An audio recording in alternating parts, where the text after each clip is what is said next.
workers at two major liquefied natural gas or LNG facilities in Australia have announced a plan to launch a strike for 2 weeks from September 14th. Sheina Selim reports.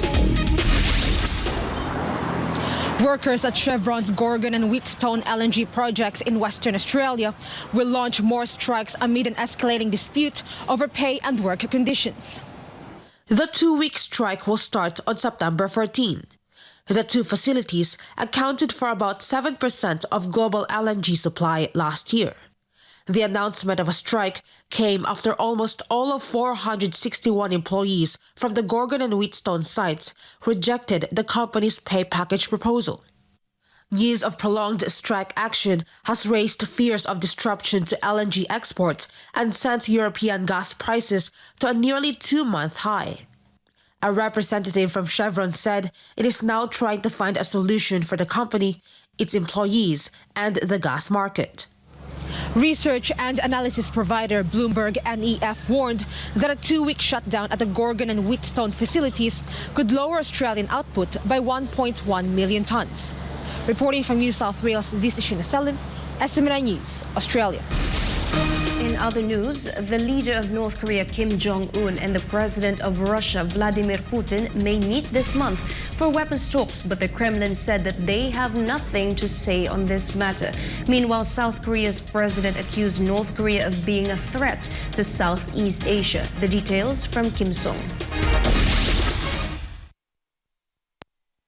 North Korean leader Kim Jong-un is allegedly planning to travel to Russia this month to meet President Vladimir Putin. Reports citing U.S. officials said Kim will possibly travel from Pyongyang by an armored train to Vladivostok on Russia's Pacific coast, where he will meet Putin. Last month, White House National Security spokesman John Kirby raised concerns about possible arms negotiations between Pyongyang and Moscow. To recall, Russia already announced its plan to conduct joint military exercises with North Korea. This statement follows Russian Defense Minister Sergei Shoigu's visit to North Korea for the 70th anniversary of the end of the Korean War in the month of July. On Saturday, the Russian ambassador to North Korea stated that he doesn't know if there are trilateral drills that will be held between Russia, North Korea, and China. Still, he said that this move is appropriate following the trilateral military exercise conducted by South Korea, Japan, and the United States. North Korea has conducted 6 nuclear tests since 2006 and many missile tests over the years, but it rarely conducts military exercises with other countries. Meanwhile, South Korean President Yoon Suk-yeol branded North Korea's advancing missile programs as a direct threat to the Association of Southeast Asian Nations, or ASEAN. Yoon made the remarks in an interview with Indonesia's Daily Compass. His words also come ahead of his visit to Jakarta, Indonesia, as he plans to join a series of annual ASEAN-related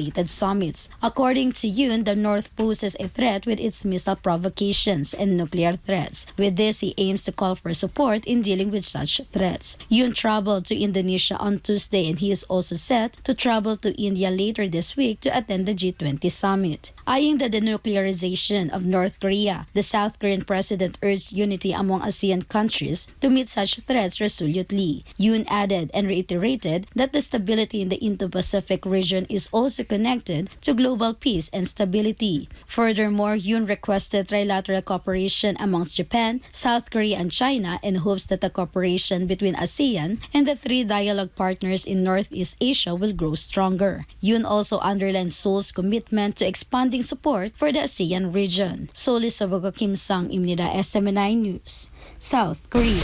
In France, female Muslim students have been banned from wearing abayas in schools as the new academic year begins. Margaret Percasio files this report.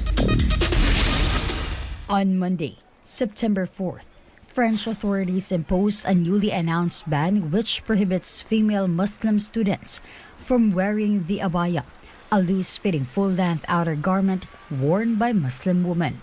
The ban applies to all state-run schools across the country. This was earlier announced in August, following months of debate on the issue. In addition to the abaya ban in schools, male Muslim students will also be banned from wearing kameez, a long dress traditionally worn by Muslim men. It can be noted that there are around 45,000 educational institutions in France, where an estimated number of 12 million students returned to school on Monday. French President Emmanuel Macron uncompromisingly stood firm on the government's decision.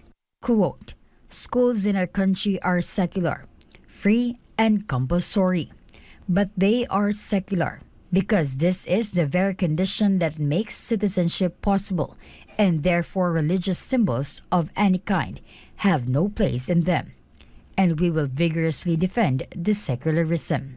He added, "In high schools or colleges, which are the most sensitive, specific staff will be sent alongside the heads of establishments and teachers to support them and to engage in a necessary dialogue with families and students. But we won't let anything pass." End of quote. Moreover, Education and Youth Minister Gabriel Attal described girls and boys wearing the robes in schools as an infringement on secularism, a foundational principle for France. He accused some students of using the traditional attire to try to destabilize schools.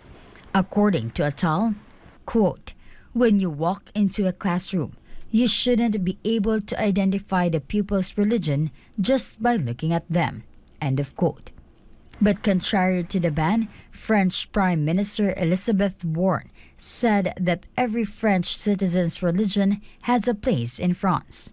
Footage shows high school students heading back to their schools on the first day of the new semester, and local residents in the French capital sharing their thoughts on the abaya ban. Nous sommes dans un pays laïque. Moi, ces valeurs-là me sont chères pour des raisons qui sont personnelles et puis qui sont aussi historiques. La France est une république qui en effet accueille des étrangers. Après, sur la partie des signes ostentatoires de culte, je pense que la bayane, alors bien évidemment c'est un effet mode, mais ça peut aussi dans certains pays ou dans certaines régions, dans certaines villes, montrer une appartenance religieuse. Donc c'est en ça que je trouve que c'est une mesure qui doit être prise avec précaution bien évidemment, qui doit être gérée notamment par l'école de façon, j'allais dire, un peu du sur-mesure. Et puis voilà, mais je trouve que c'est une mesure qui permet quand même de remettre un peu de comment dirais-je, peut-être de laïcité dans l'école. Ça paraît ne pas du tout être une priorité dans la situation dans laquelle se trouve l'école, l'éducation nationale actuellement en France, quoi, à tout niveau. Au niveau des moyens humains, des moyens matériels, du niveau scolaire. Donc voilà, c'est vrai que ça donne l'impression que c'est un peu un prétexte pour décaler de ces préoccupations. Pour les écoles, il y a un règlement. Il faut tous les enfants porter pareil. Même si vous êtes uniforme, même si vous êtes musulman, même si vous êtes chrétien, il faut porter uniforme. C'est ça on dit uniforme. C'est pareil. Il ne faut pas que ça soit des robes longues, des foulards. Là, pour moi, c'est aussi une bonne idée. Mais pour les autres, je ne sais pas. Je ne suis pas contre, mais moi, je trouve ça, pour moi aussi, je trouve ça, c'est pas bien. C'est compliqué comme sujet, c'est une annonce médiatique, donc je pense que ça ne va pas résoudre les problèmes, les gros problèmes qu'on a à l'école en France. Mais par contre, c'est pas mal de poser une règle un peu plus claire, puisque ça commence un petit peu dans certains lycées à poser des problèmes. Voilà ce que je peux me dire. It can be noted that France earlier banned the niqab, a full-face veil worn by Muslim women, and the United Nations Human Rights Committee said in 2018 that this violates the human rights of those who wear it. In March 2004, a law was also introduced that prohibited the wearing of signs or outfits by which students ostensibly show a religious affiliation in schools. Reports say France has an estimated 5.7 million strong Muslim community, the largest in Europe. However, this number could be greater now. This is Margaret Parkasha reporting, SMNI News.